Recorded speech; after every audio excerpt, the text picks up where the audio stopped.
오늘 제목은 뭐죠? 예. 내가 누구이기에. 따라해 보세요. 내가 누구이기에.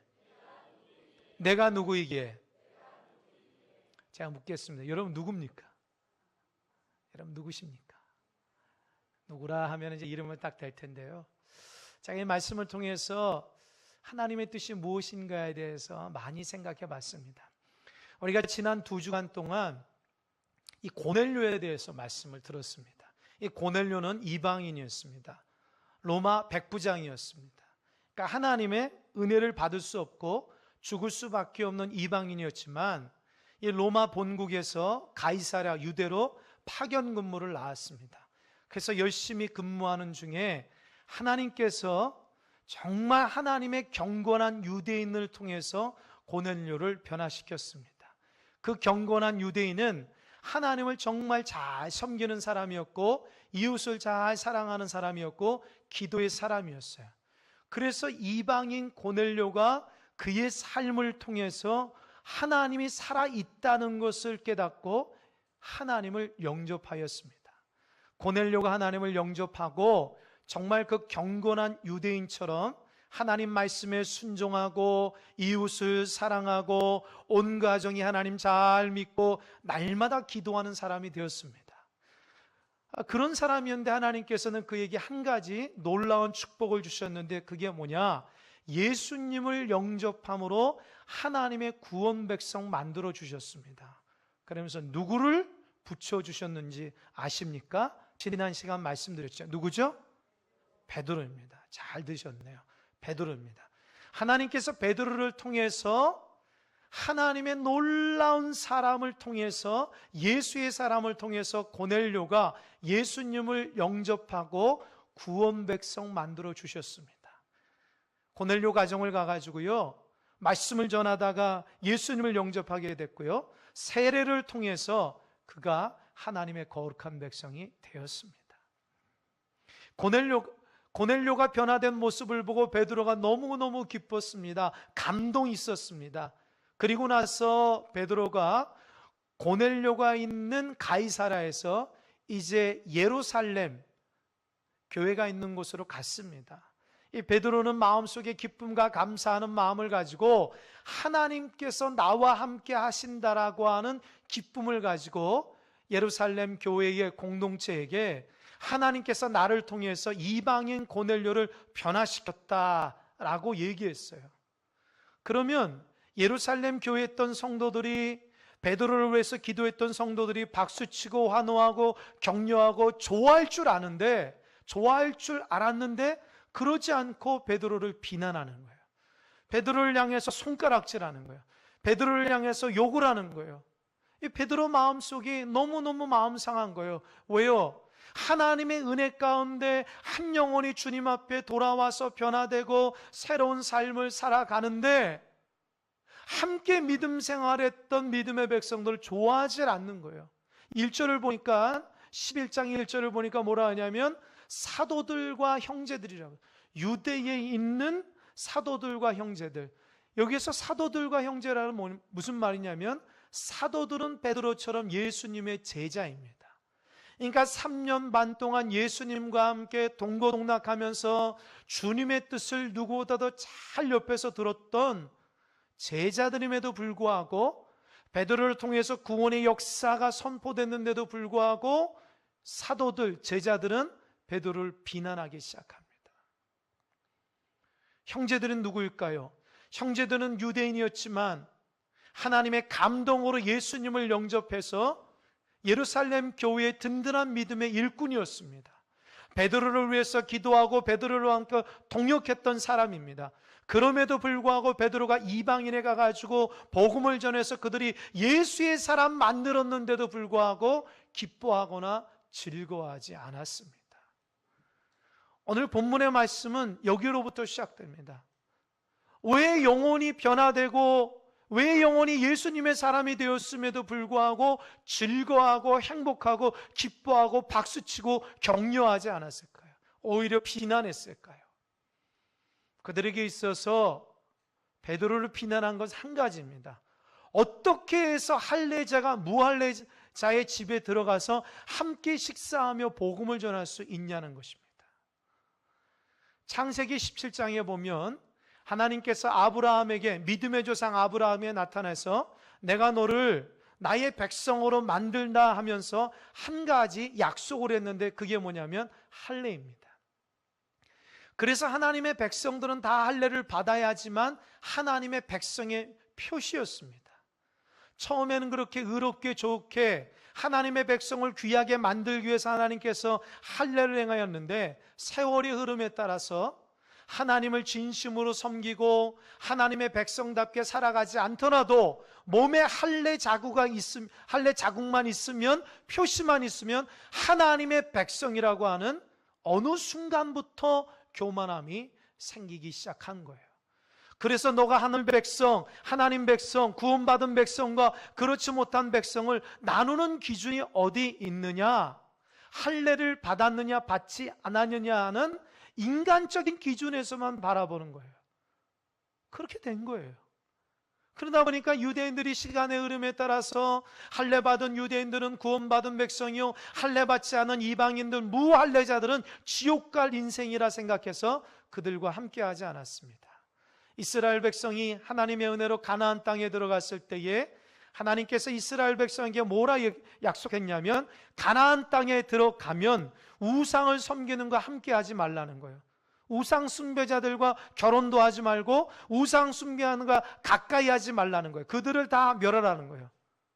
그것은 이스라엘 백성이 하나님 땅에서 하나님만 온전히 바라보겠다고 하는, 하나님께서 이스라엘 백성이 믿음 생활 잘하라고 하신 약속임에도 불구하고 그들은 착각했어요. 아, 우리만 하나님 사랑하는구나, 유대인만 구원받은 백성이구나, 할례 받지 않은 사람은 다 죽는구나, 그들과 함께하지 않아야 되구나 해서, 그래서 유명한 랍비들은 그 하나님께서 가나안 땅에 들어가서 상종하지 말라는 그 하나님의 말씀을 들어서 자기 마음대로 조례를 만든 거예요. 그 랍비들의 전승입니다. 그래서 이방인들의 집에 들어가지 말 것, 이방인들과 식사하지 말 것, 조항을 만든 거예요. 그거는 하나님의 말씀의 뜻을 모르고 나서 그렇게 만든 겁니다. 그들 입장에서는 이방인들과 식사하지 말라는 것은 혹시 그들이 차려놓은 음식 중에 우상 제물이 있으면 우리도 똑같은 이방 백성이 된다고 하는 그런 생각 가운데 이방인들과 함께하지 말라고 했다는 거예요.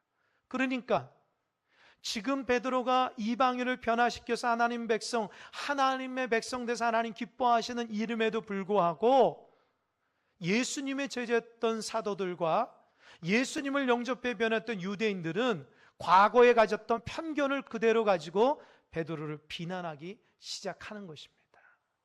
여러분, 사람들은 다 편견을 갖고 있습니다. 우리도 그동안 살아왔던 편견들이 우리 나름대로 갖고 있습니다. 지역적인 편견, 인종적인 편견, 가족적인 편견, 내가 그동안 살아왔던 모든 것들의 편견이 우리 자신도 모르게 마음속에 가득 차 있습니다. 이 편견이 꼭 나쁜 것은 아닙니다. 그러나 좋지 못한 편견은 바꾸는 게 좋습니다. 제가 어느 글을 보면서 외국인들이 우리나라에 갖고 있는 편견이 몇 가지가 있는데요. 첫 번째 편견이 뭔지 압니까? 외국인들이 우리나라 오지도 않고 갖고 있는 편견이 뭐냐? 우리나라 문화는 짬뽕 문화라는 거예요. 이 짬뽕이 짜장면 그게 아니라 우리나라 문화는, 한국의 문화는 고유 문화가 없고 일본과 중국의 문화를 적절하게 섞어놓은 문화적으로 좀 떨어진 민족이라고 외국인들은 생각한대요. 그런데 그 외국인들이 우리나라 와보니까 너무너무 문화가 발달한다는 걸 안다는 거죠. 그잖아요. 우리는 반만 년의 역사를 갖고 있는 유구한 문화를 갖고 있는 민족입니다. 외국인이 우리나라를 오지도 않았으면서 그렇게 편견을 갖고 있으면 우리나라 입장에서는 그거 들으면 어때요? 여러분들 그거 들으면 어때요? 열받죠. 열 안 받나요? 그냥 조금 화나는 정도인가요? 그렇다는 거예요. 또 외국인들이 우리나라를 와보지 않고 갖고 있는 편견이 뭐냐?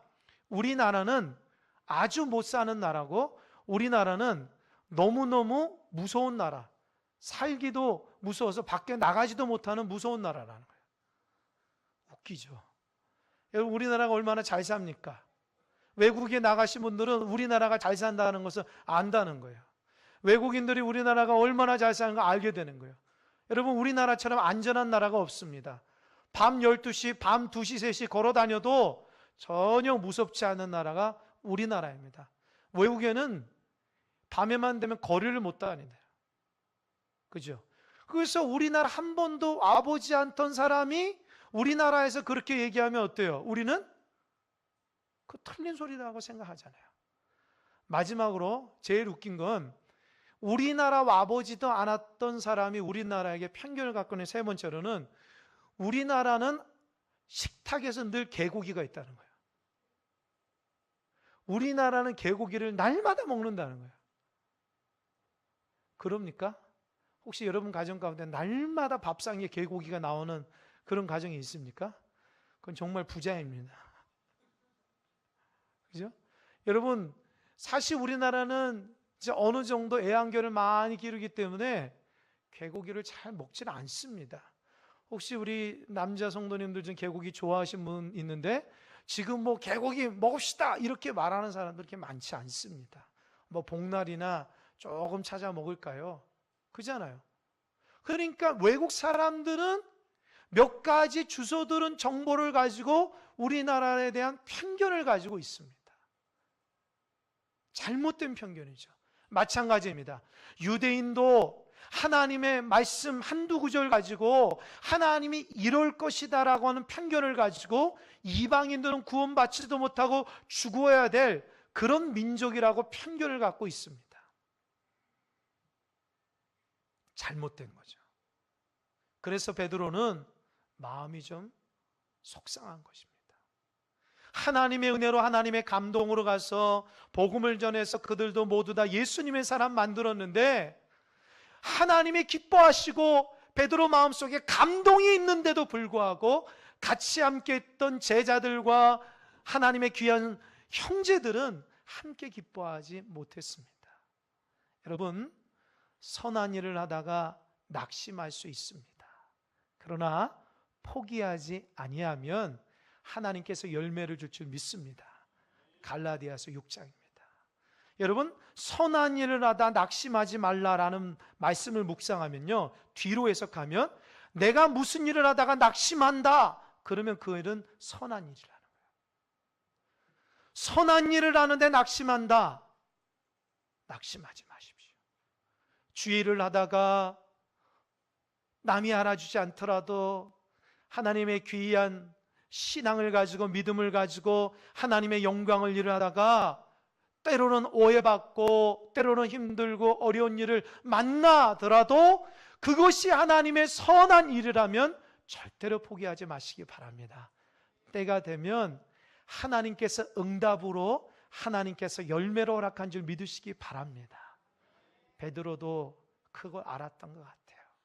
하나님의 감동으로 귀한 역사를 했기 때문에 사도들과 형제들이 뭐라 할지라도 이 모든 것이 하나님이 기뻐하신다면 이 모든 것들을 넉넉히 감당할 수 있는 마음의 신앙의 고백이 있었던 것이요.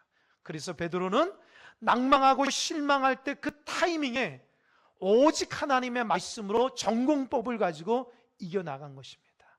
사도들과 형제들에게, 유대에 있는 교회 백성들에게 어떻게 말하냐면 이 모든 것은 하나님의 역사였다라고 아주 솔직하게, 거짓되지 않고 솔직하게 하나님의 역사를 드러냅니다.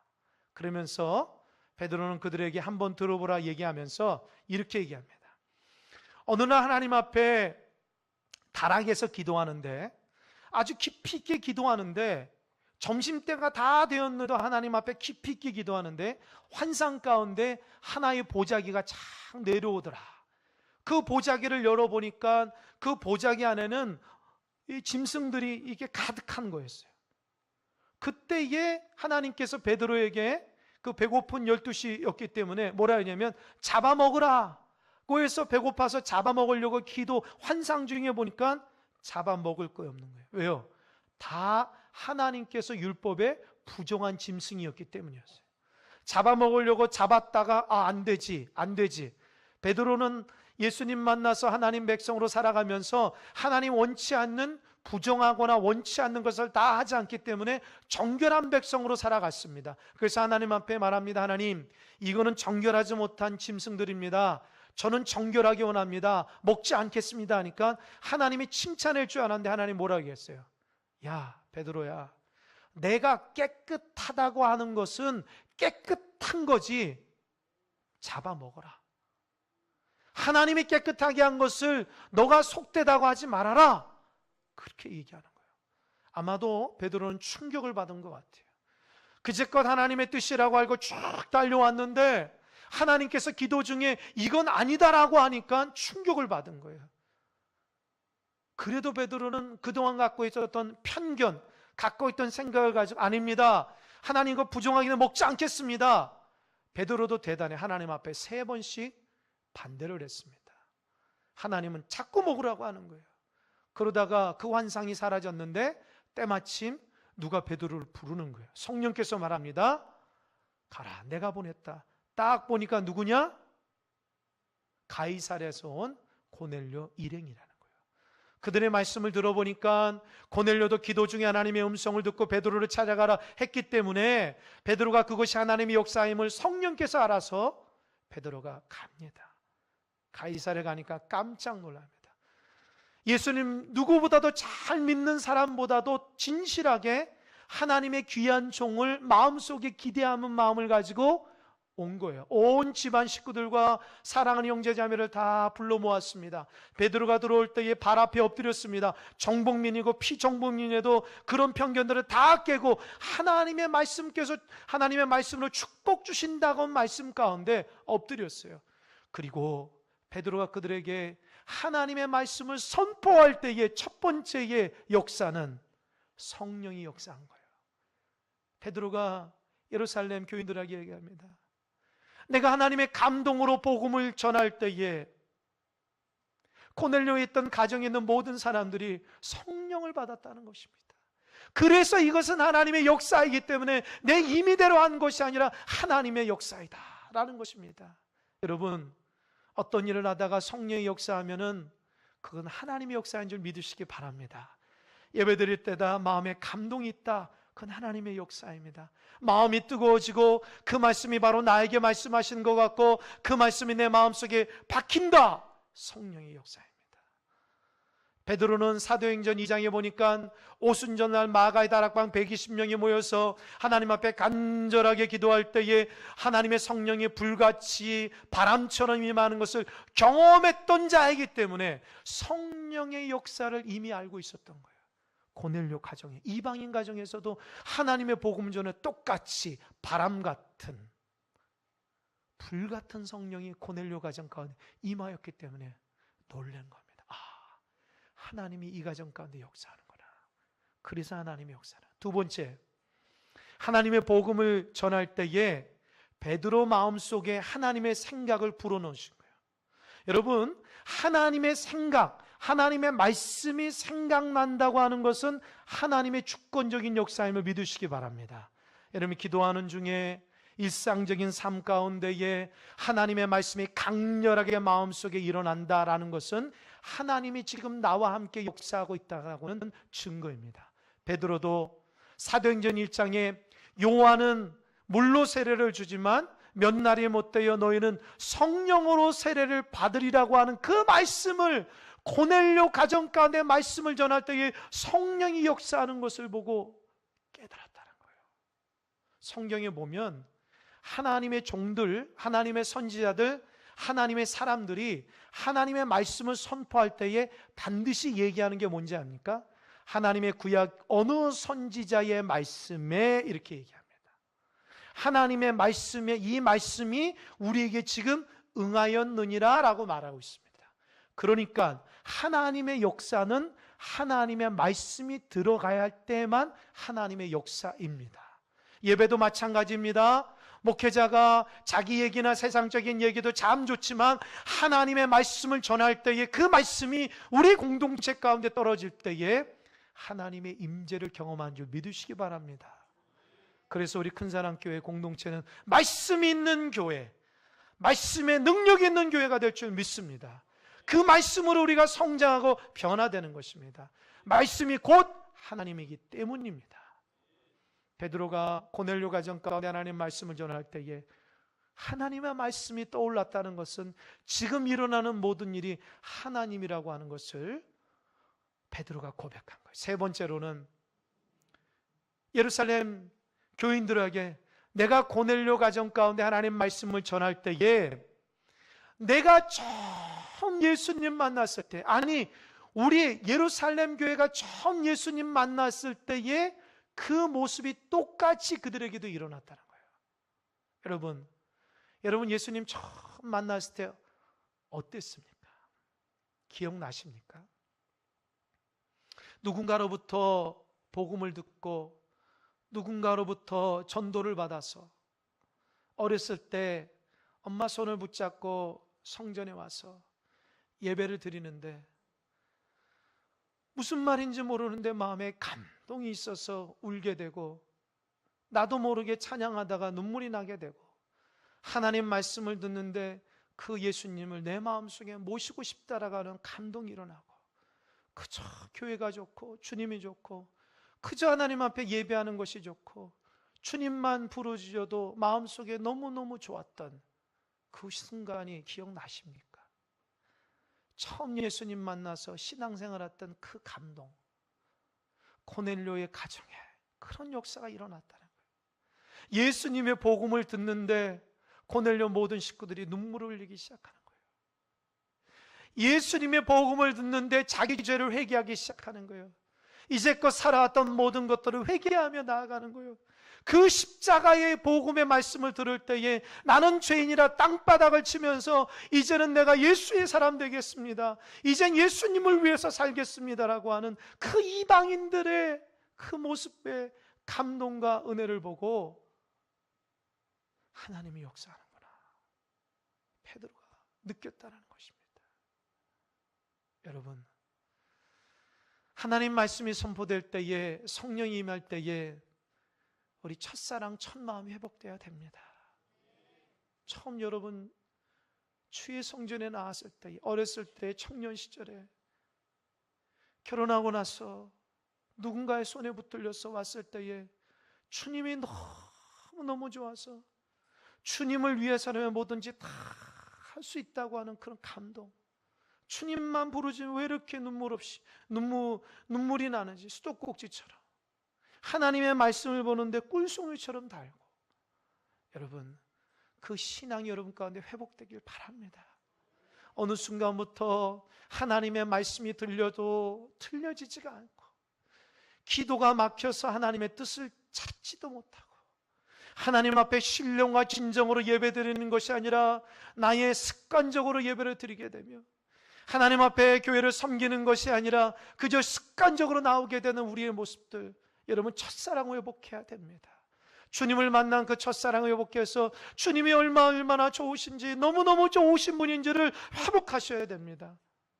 베드로는 고넬료 가정 이방이었고 지옥에 갈 인생들이지만 하나님께서 그들을 찾아오셔서 그들에게 예수 그리스도의 복음을 전할 때에 그들에게 눈물바다가 됐고 은혜바다가 됐고 하나님 역사 가운데 새로워지는 눈으로 목격했다는 거예요. 그래서 베드로가 뭐라 얘기했는지 압니까? 여러분 17절 한번 읽어보겠습니다. 그래서 베드로가 뭐라 얘기하냐면요, 다 같이 한번 읽겠습니다. 시작. 그런즉 하나님이 우리가 주 예수 그리스도를 믿을 때에 주신 것과 같은 선물을 그들에게도 주셨으니 내가 누구이기에 하나님을 능히 맡겠느냐 하더라. 따라해 보세요. 내가 누구이기에?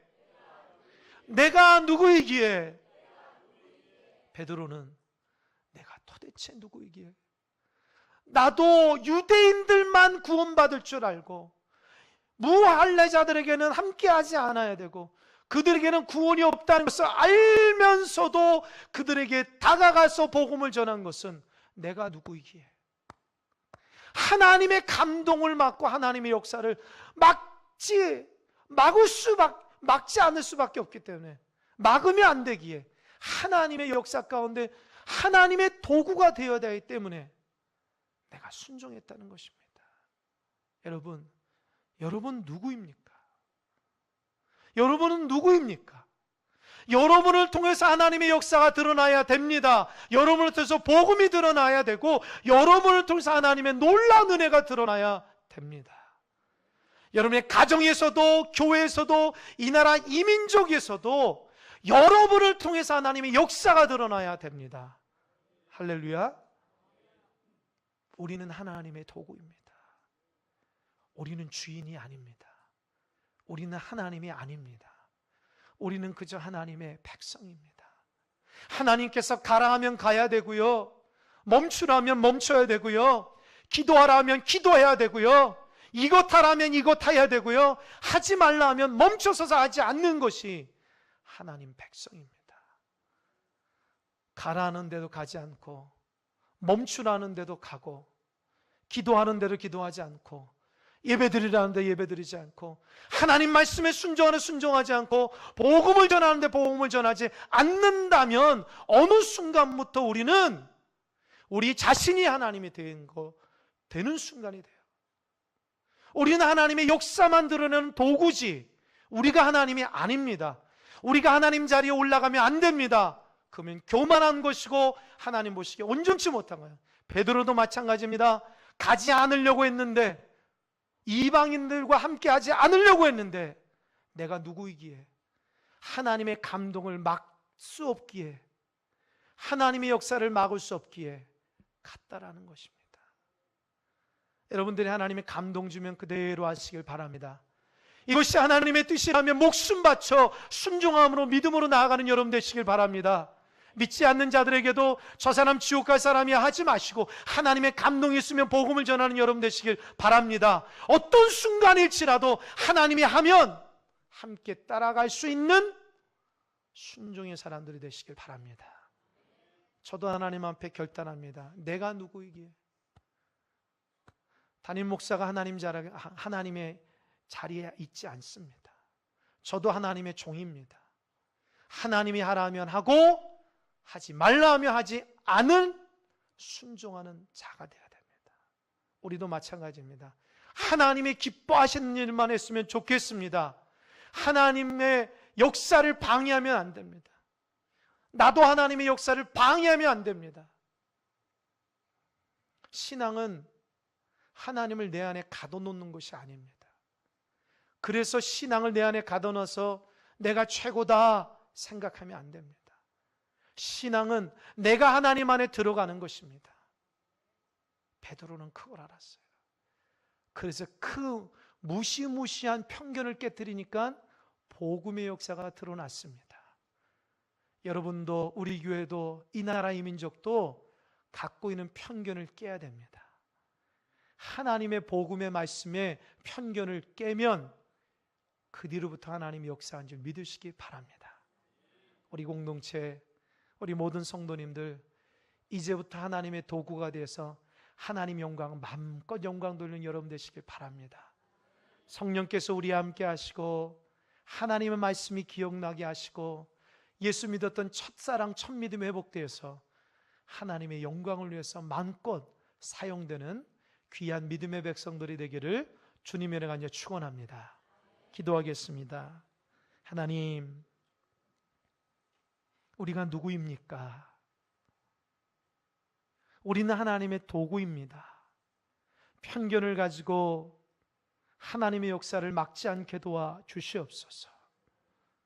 하나님이 가라 하면 가게 하시고, 멈추라 하면 멈추는 자 되게 하시고, 베드로도 그의 편견을 깨고 하나님 앞에 순종함으로 하나님의 놀라운 복음 역사의 귀한 일꾼이 됐던 것처럼, 우리 모두 다 하나님 뜻에 순종하며 하나님의 일하심에 동참하는 자들 다 되게 하여 주시옵소서.